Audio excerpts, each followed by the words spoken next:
सरस्वती जी और उनकी बहू रश्मि के बीच एक दिन बहस छिड़ जाती है।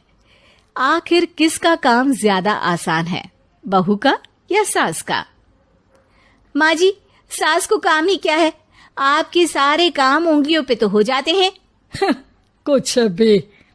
हाँ, हिसाब तो उंगलियों पे ही हो जाता है ना। अरे बेटा, ऐसा सिर्फ अभी लगता है।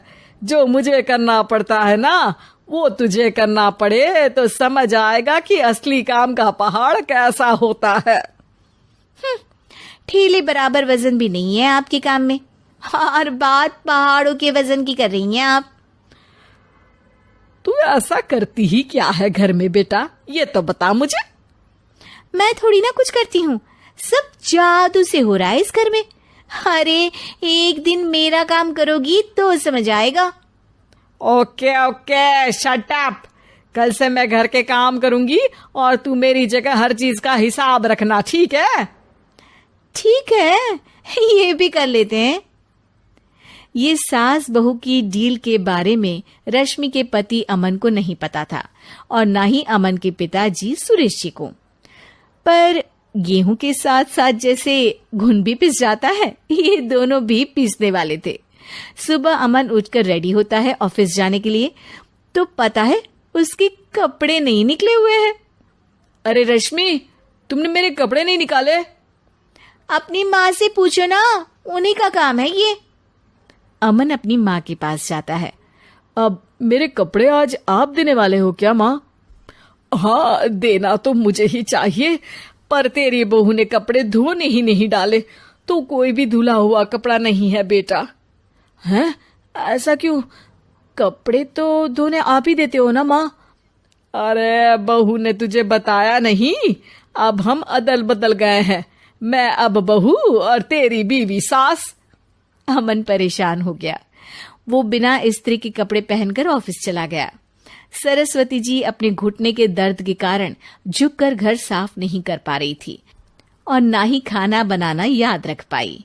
उधर रश्मि पहले ही दिन घर की चाबी घुमा चुकी थी और 300 रुपए का हिसाब अलग नहीं मिल रहा था। पर दोनों का ही घमंड कैलाश पर्वत से भी बड़ा था, और दोनों ही खेमे एक दूसरे की बात मानने को बिल्कुल तैयार नहीं थे। शाम को जब सुरेश जी और अमन खाना खाने बैठते हैं, तो सरस्वती जी उनके सामने गाजर और पपीते लाकर रख देती हैं। अरे माँ, ये क्या है? ख्याली पुलाव के साथ सलाद। माँ जी खाना बनाना भूल गई लगता है। अरे एक एक चमन्नी का हिसाब है मेरे पास, खाना बनाना कैसे भूल जाऊंगी? ये तो मैंने पढ़ा था कि फल फ्रूट खाने से सेहत अच्छी रहती है, इसीलिए ये ले, एक फल खा ले। रात को सुरेश जी और अमन अपनी मीटिंग बिठाते हैं अकेले में। बाबूजी, इनकी लड़ाई के कारण ना हमें ठीक से खाना मिल रहा है, उल्टा घर के सारे काम रुक गए हैं। हाँ बेटा, 2 भैंसों की लड़ाई में बेचारे खेत के पौधों का भी नुकसान हो रहा है। पर पापा, क्या बताऊं आपको, मैंने माँ को इस महीने की 2 तारीख को बिजली के बिल के पैसे दिए थे। आज बिल भरने के लिए मांगने गया तो पता चला कि रश्मि उन पैसों से गैस सिलेंडर ले आई। अच्छा, तो सिलेंडर के पैसों का क्या हुआ? अब सिलेंडर के तो कोई पैसे नहीं थे बाबूजी, हमारे घर पर गैस की पाइपलाइन लगी है ना। बेटा, इन दोनों का कुछ करना पड़ेगा, नहीं तो अपने घमंड के चक्कर में पूरा घर बर्बाद कर डालेंगी ये दोनों। अमन और सुरेश जी काफी सोच विचार के बाद एक निष्कर्ष पर पहुंचते हैं।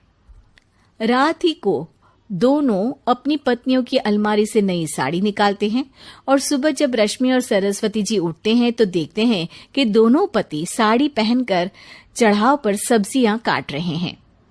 अरे ये सब क्या हो रहा है? क्या हो रहा है मतलब? आप दोनों अदल बदल हो सकते हो तो हम क्यों नहीं? अरे क्या मतलब? नहीं नहीं, मेरी भी बचपन से किसी की बहू बनने की इच्छा थी, तो आज से सरस्वती तुम बड़ी बहू, मैं मिडल बहू और अमन छोटी बहू। अरे लेकिन सब घर पर बैठ जाएंगे तो कमाएगा कौन? ये घर कैसे चलेगा? अब वो तो भैया या बाकी लोग जाने, अब हमने भी अदल बदल कर ही लिया है तो कुछ नहीं हो सकता। रश्मि और सरस्वती जी को समझ में आ जाता है कि उन दोनों की आपस की डील के वजह से इन दोनों को बहुत तकलीफ हो रही है और उनके ईगो ने दूसरों को कितनी यातनाएं दी है। अब असल में माँ जी आप सही थी, सास बनना बहुत मुश्किल है। अरे हाँ बेटा, और तू भी, मुझसे तो नहीं हो पाया सब घर के काम, वापस बदल ले क्या? हाँ हाँ बिल्कुल माँ जी, और अब आप दोनों भी बदल लीजिए। कोई आ गया तो आप दोनों को देखकर क्या सोचेगा? अच्छा है, आप दोनों के समझ में ये बात तो आई। मैं फटाक से कपड़े बदल लेता हूँ। अरे रुक जा बेटा, एक फोटो ले लेती हूँ तेरी। मेरी बेटी होती तो तेरे जैसी ही दिखती साड़ी में। और मेरा फोटो नहीं लोगी?